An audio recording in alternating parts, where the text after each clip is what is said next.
Apakah kalian tahu bagaimana turbin gas beroperasi? Kali ini saya akan membahas tentang operasi atau cara kerja dari turbin gas. Bagaimana prinsip kerja turbin gas? Untuk memahami prinsip kerja turbin gas, kita harus tahu dulu bagaimana spesifikasi turbin gas yang akan dioperasikan. Karena berbeda tipe turbin gas akan berbeda pula urutan atau sekuens pengoperasiannya. Di mana kita bisa tahu spesifikasi turbin gas? Spesifikasi turbin gas bisa kita lihat dari manual book atau bisa juga dari monitor yang ada di control room. Untuk gas turbin ini, spesifikasinya adalah, serinya adalah JT24, manufakturnya adalah ABB Alstom, tipenya adalah heavy duty industrial gas turbine, jadi ini turbin gas untuk pembangkit listrik, ya, bukan untuk penerbangan. Putaran rotornya adalah 3600 rpm. Putaran ini terkait dengan output frekuensi yang dihasilkan. Nanti kita akan bahas berikutnya. Kemudian kapasitasnya atau daya turbin gas secara desain adalah 163 MW. Efisiensinya jika open cycle adalah 34%, sedangkan jika combined cycle adalah 54%. Bagaimana beda open cycle dengan combined cycle ada di video saya sebelumnya. Kemudian kompresornya. Tipenya adalah axial flow, artinya udara akan mengalir sejajar dengan poros.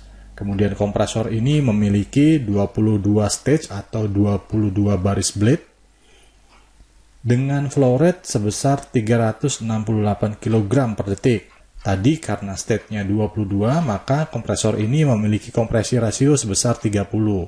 Artinya kompresor ini mampu meningkatkan tekanan udara sebesar 30 kali. Kemudian burner. Nah, ini yang sering keliru antara combustor dengan burner. Burner adalah bagian yang mengeluarkan bahan bakar dan udara sehingga terjadi pembakaran. Combustor adalah ruang bakar. Di sini tipenya adalah anular. Artinya, pembakaran dari setiap burner akan disatukan di dalam combustor ini.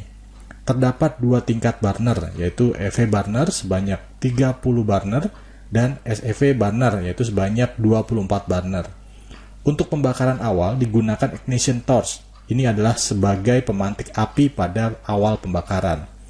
Ada dua ignition torch dan bahan bakar ignition torch adalah gas propen. Kemudian turbin. Temperatur inlet turbin atau TIT adalah 1255 Celcius. Kemudian temperatur after turbin atau TAT adalah 617 derajat Celcius. Turbin ini ada dua tingkat, yaitu HP turbin dengan satu baris sudu turbin blade dan LP turbin dengan 4 baris sudu turbin blade. Ini adalah tampilan monitor control room. Jadi setiap operator harus memahami urutan pengoperasian gas turbin. Pada umumnya, startup gas turbin tidak membutuhkan waktu yang lama, yaitu sekitar 5-10 menit lah kira-kira. Itu harus sudah bisa sinkron ke jaringan PLN. Kenapa? Karena satu, semakin lama proses startup, maka akan semakin banyak bahan bakar yang terbuang. Kemudian, kedua, gas turbin ini temperaturnya kan sangat tinggi, sehingga tidak diperlukan waktu yang lama untuk pemuaian komponen gas turbin. Kemudian yang ketiga, pada gas turbin ini ada beberapa natural frequency atau frekuensi pribadi atau critical speed yang dapat menyebabkan getaran sangat tinggi. Jadi ilustrasinya seperti ini. Natural frekuensi ada pada setiap rotor turbin, tergantung pada berat dan desainnya. Apabila rotor diputar yang sama atau mendekati kecepatan natural frekuensi atau kecepatan kritis, maka vibrasi atau getaran rotor akan sangat tinggi, dan ini bisa merusak komponen turbin. Pada saat gas turbin startup, kecepatan rotor akan naik mulai dari 0 rpm menjadi 3600 rpm. Proses ini membutuhkan waktu kira-kira 5 menit. Karena beberapa komponen gas turbin juga harus mulai satu persatu dioperasikan. Nah, operator harus memahami frekuensi natural yang dimiliki rotor tersebut. Maka, operator harus segera meningkatkan kecepatan rotor, sehingga pada kecepatan natural frekuensi ini akan dilewati dengan cepat, sehingga tidak merusak komponen turbin lainnya. Pada tampilan control room, kecepatan turbin ini adalah 3600 rpm, artinya frekuensinya adalah 60 Hz. Nah, jaringan listrik PLN dan peralatan listrik yang kita ada di rumah, frekuensinya adalah 50 Hz. Jadi, jenis turbin ini sebetulnya tidak dapat masuk ke dalam jaringan listrik di Indonesia. Oke, sekarang kita mulai untuk startup gas turbin. Pada kondisi tidak beroperasi, sebetulnya rotor tidak benar-benar berhenti berputar. Ada mekanisme rotor baring yang memutar rotor dengan kecepatan rendah, sekitar 5 rpm. Fungsinya adalah untuk mencegah defleksi pada rotor. Jadi pertama, posisikan semua kontrol pada kondisi standby, termasuk blow-off valve untuk pembuangan udara kompresor harus terbuka. Pastikan pelumas dan coolingnya juga sudah beroperasi. Bagaimana rotor turbin mulai bergerak?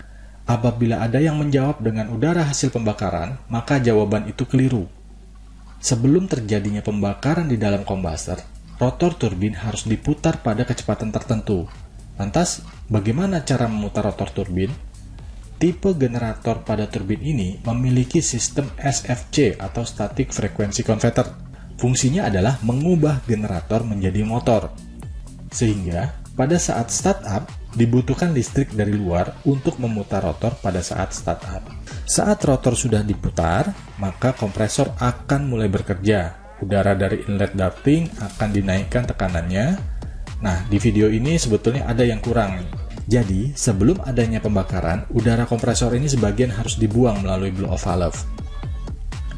Tujuannya adalah supaya sudu kompresor tidak mengalami tekanan balik.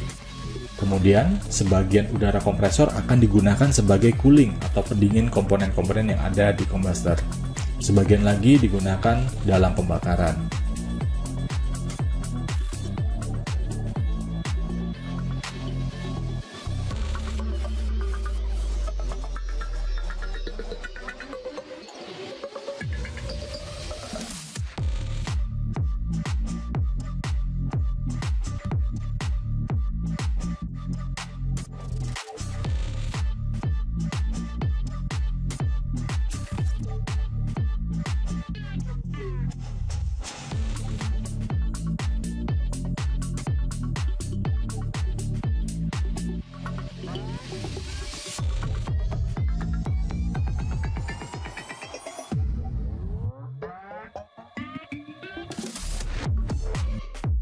Kemudian, pada kecepatan tertentu, gas propen dialirkan menuju ignition torch. Ini adalah seperti pemantik api untuk menyalakan pembakaran pada burner-burner yang lain.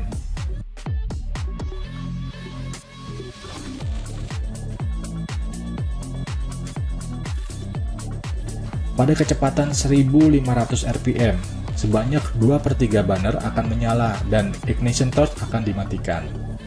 Pada kecepatan 1900 rpm akan ditambah dengan bahan bakar minyak atau dual fuel. Pada kecepatan 3240 rpm, SFC yang tadi merubah generator menjadi motor, SFC akan off. Artinya rotor sudah dapat berputar dari proses pembakaran kombustor. Pada saat ini, blow-off valve juga akan ditutup atau close, artinya seluruh udara kompresor yang akan digunakan sebagai pendingin, sealing, dan pembakaran. Pada kecepatan 3510 rpm, ini sistem eksitasi on, artinya dari generator sudah mulai membuat magnet buatan untuk membangkitkan listrik. Kenapa butuh eksitasi? Untuk menghasilkan listrik, maka selain putaran, generator juga membutuhkan medan magnet. Nah, magnet ini dapat berupa magnet permanen maupun magnet buatan. Pada generator digunakan magnet buatan, maka dibutuhkan arus listrik yang mengalir ke kumparan tersebut. Sehingga arus listrik tersebut akan membangkitkan medan magnet. Proses dari pembangkitan medan magnet secara buatan pada generator inilah yang disebut dengan proses eksitasi, dan inilah fungsi exciter pada generator. Pada kecepatan 3600 rpm disebut dengan full speed no load. Pada saat ini dilakukan proses sinkronisasi daya dengan jaringan listrik.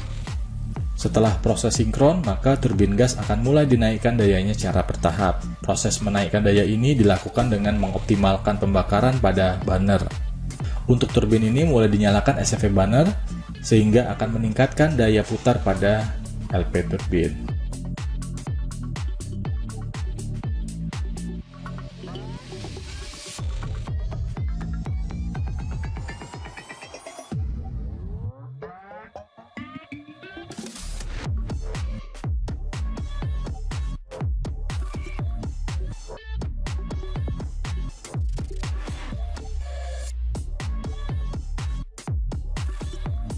Demikian sharing saya untuk prinsip kerja operasi turbin gas. Untuk mendapatkan update sharing saya, silakan subscribe pada link yang tersedia.